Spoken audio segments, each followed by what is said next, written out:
Huwag ka mag-alala. Yang Apple na hawak ni Apple ang solusyon. Ipalunok!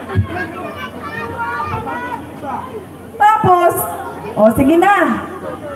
Wag na yan si Inday Sara, hindi sumasagot. Hindi niya masagot. Bla bla bla, bla bla bla.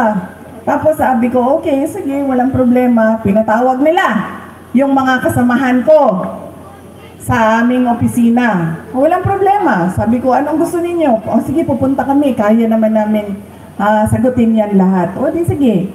Pagdating doon, kinulong na niya yung isang kasama namin, si Yusek Lopez.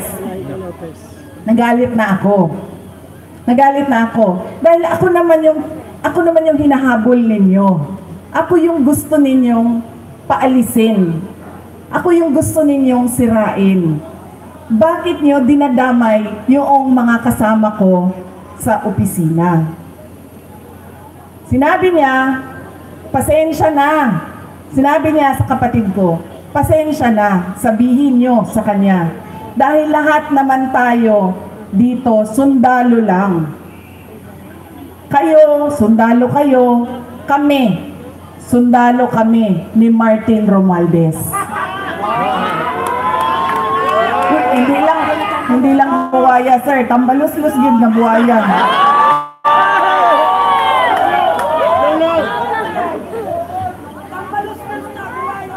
Sinagot siya ng kapatid ko, sundalo tayong lahat, pero kami, sumusunod kami sa tamang orders. Hindi kami sumusunod sa mali.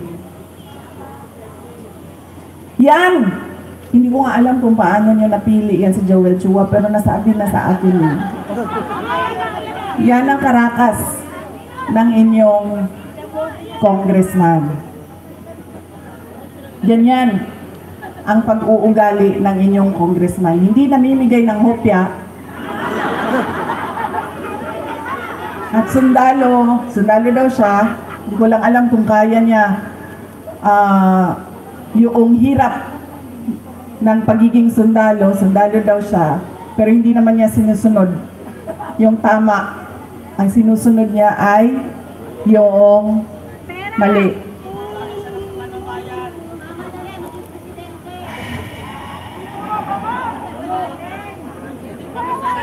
Nakalimutan ni Joel Chua nung sinisira niya yung pangalan ko na hindi ako kandidato ngayong eleksyon na ito. Walang mawawala sa akin. Nawala naman ang pangalan ko dahil kinuha nila at niyuraakan nila. Pero nakalimutan niya, kandidato siya ngayong eleksyon na ito. Kaya ano ang dapat nating gawin para kay Apple Nieto? O hindi lang iboto, ano pa ang dapat nating gawin? Ikampanya. Idala sa lahat ng mga presinto. At sabihan ang ating mga kasama, bigyan nyo ng 0 yang putang-inang Joel Chua.